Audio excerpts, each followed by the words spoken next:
Those are some nice pants. The answer is always yes to pizza.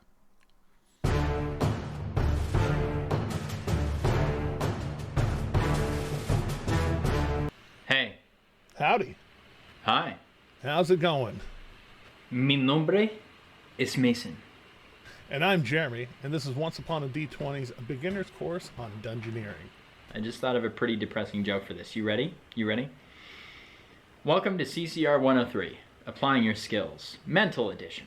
Because here at Once Upon a D20, unlike in the dating game, the physical does not come first.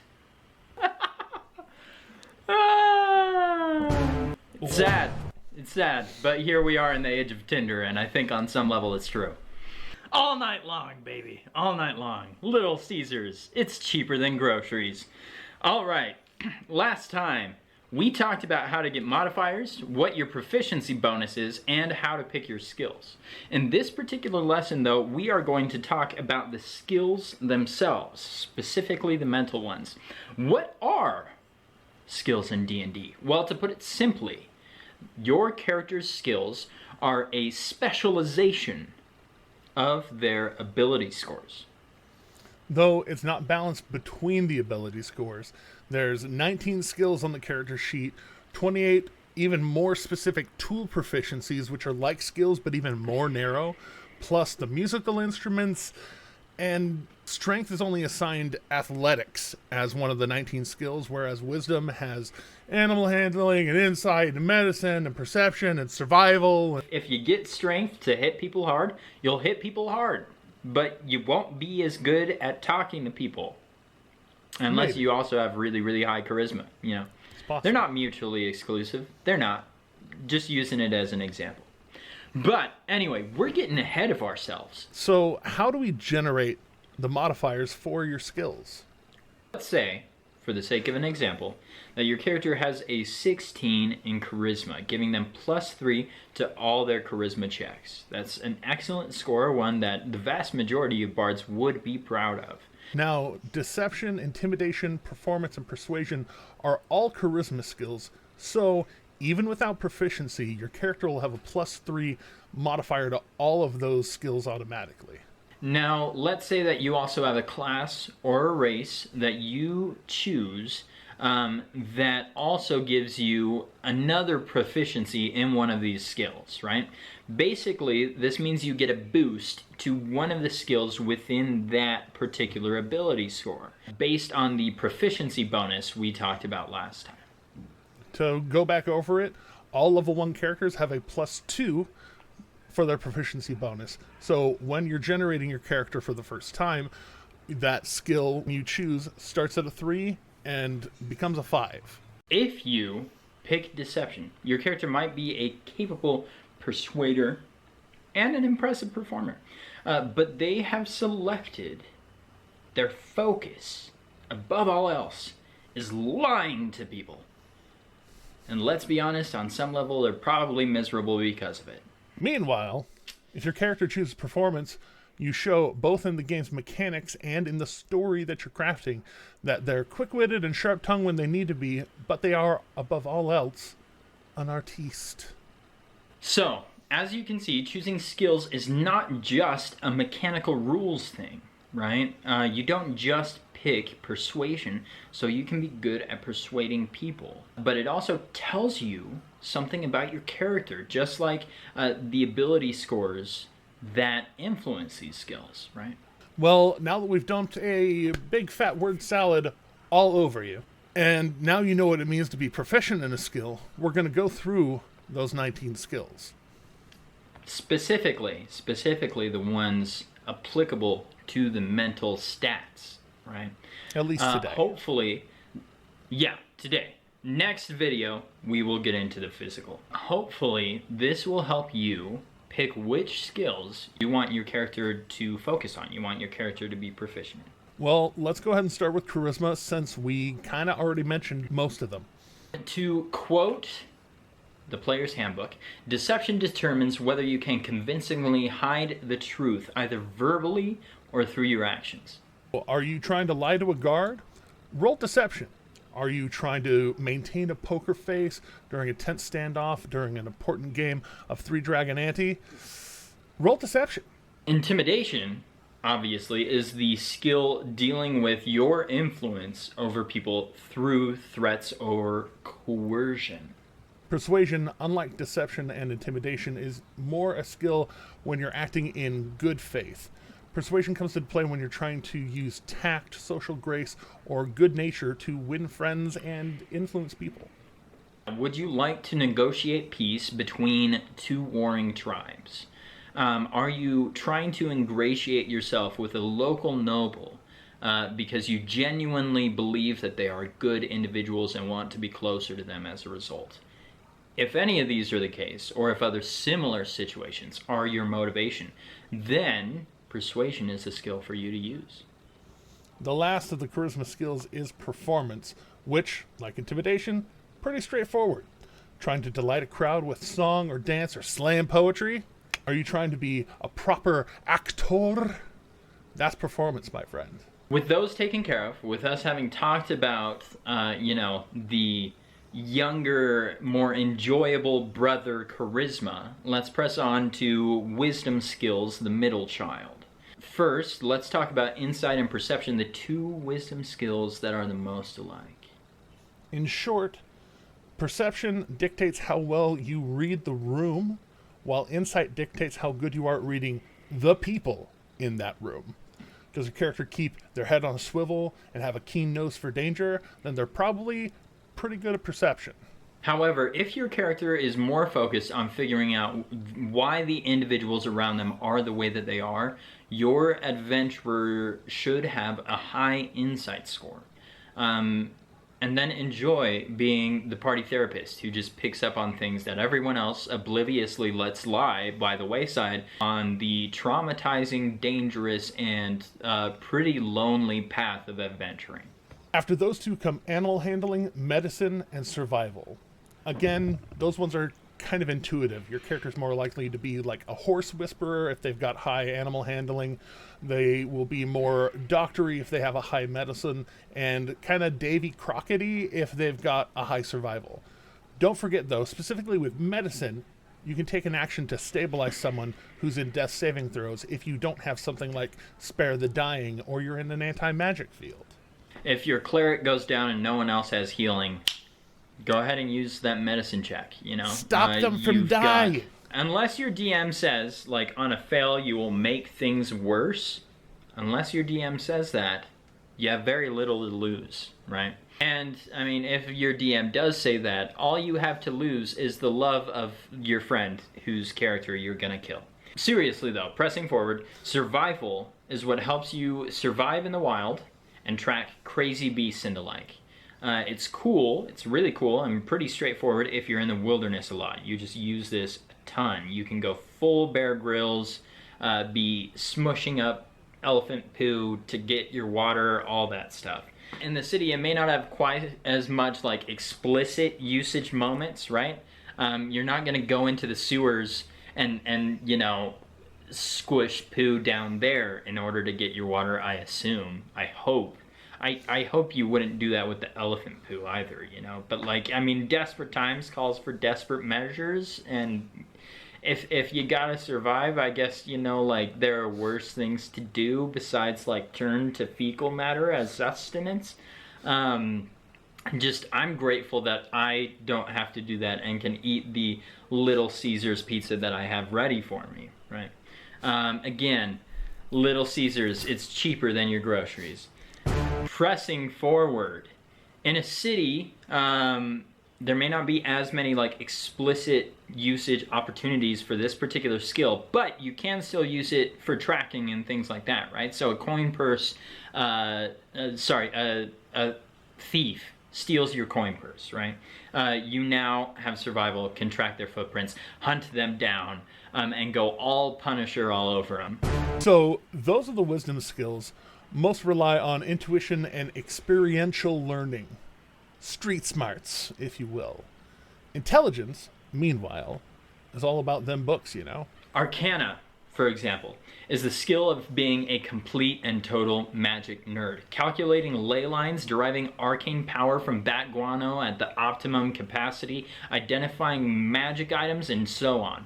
In short, if you want to have a gateway skill that, if your DM is prepared, brings you long, esoteric expositional monologues into the nature of the cosmos and the powers magic users use to bend it to their will, Arcana is the skill for you. And if your DM doesn't prepare, Arcana is also the skill for you to see them sweat or improvise on the fly if they're good at that. More applied science kind of Arcana. If you are a wizard, you're going to want to high Arcana if you copy a bunch of spell scrolls from scroll into your book. It's something on the item itself, so, make sure you read your stuff.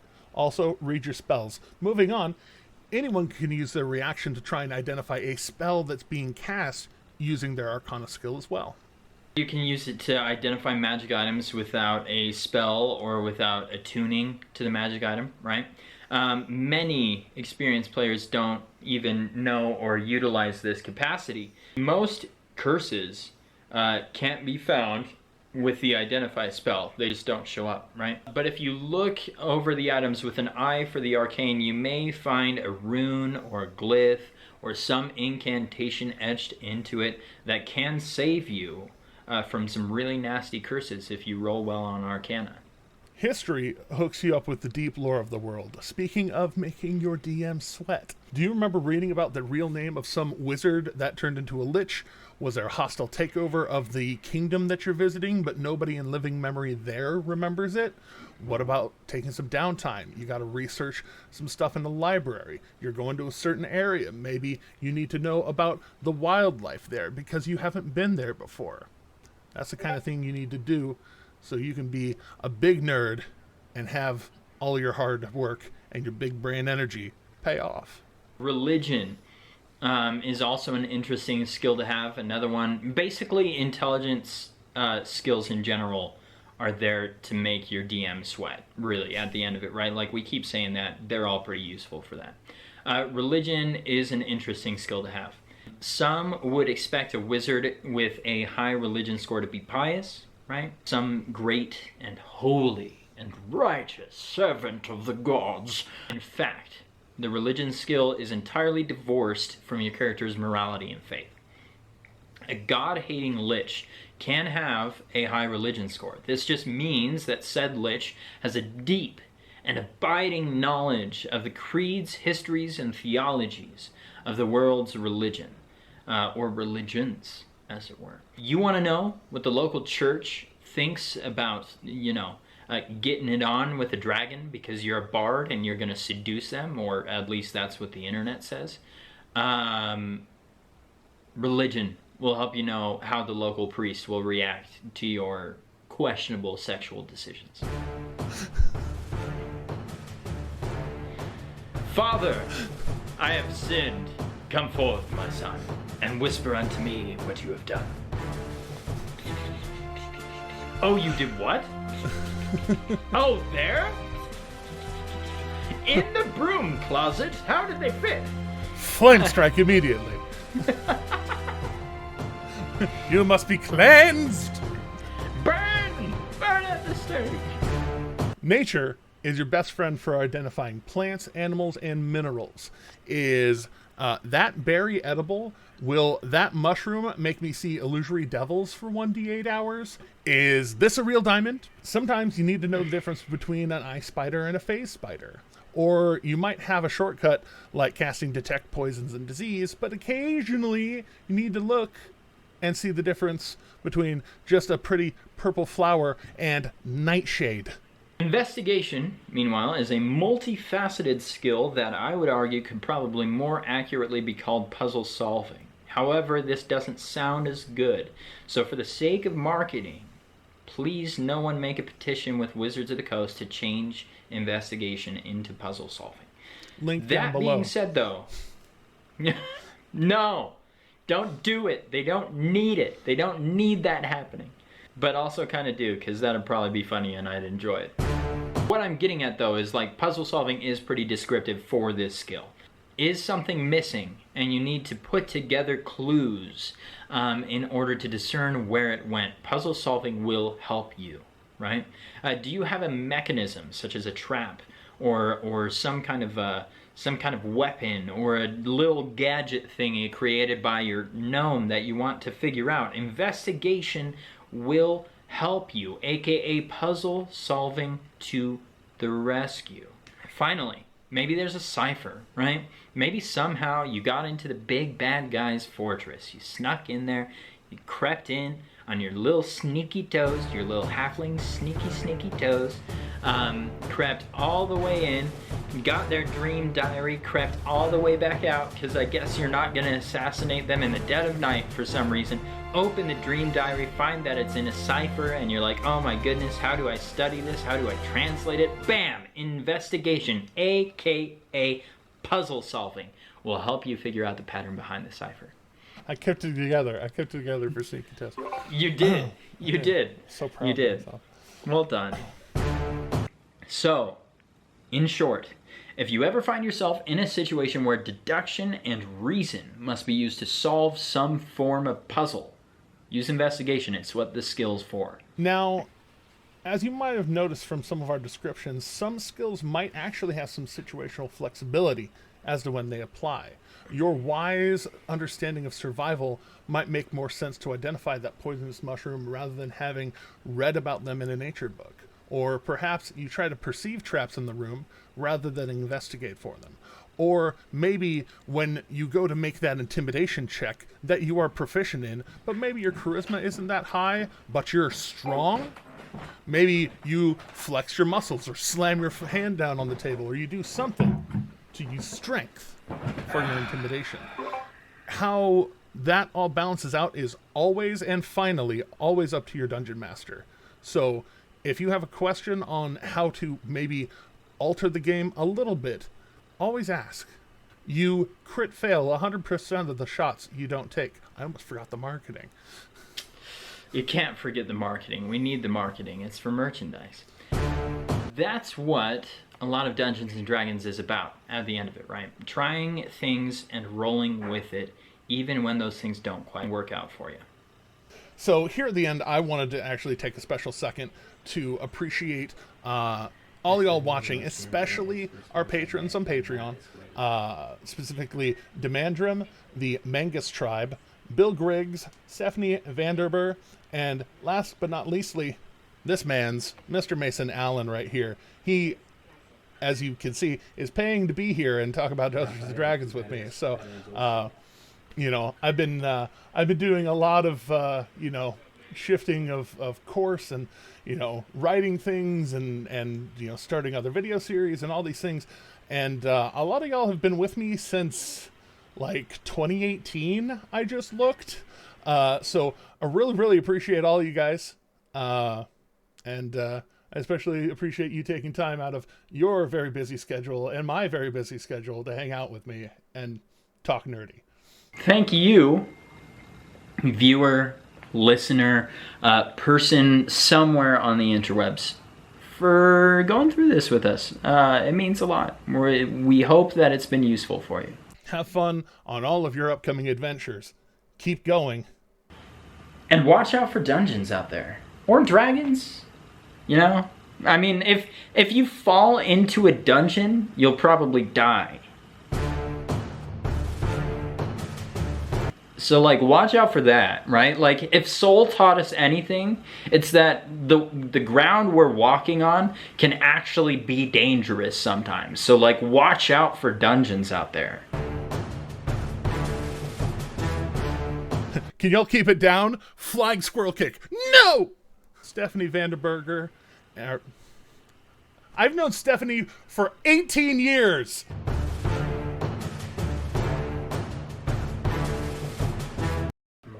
Once upon a D20, it's cheaper than groceries. Psh, why the heck did you do that, man? Level up. Battle Royale. To the top? Do it again? Where did my phone go? I'm on a payphone, trying to call. I bought pizza and then it disappeared. I'm lost. Oh, there it is. I'm up in the world.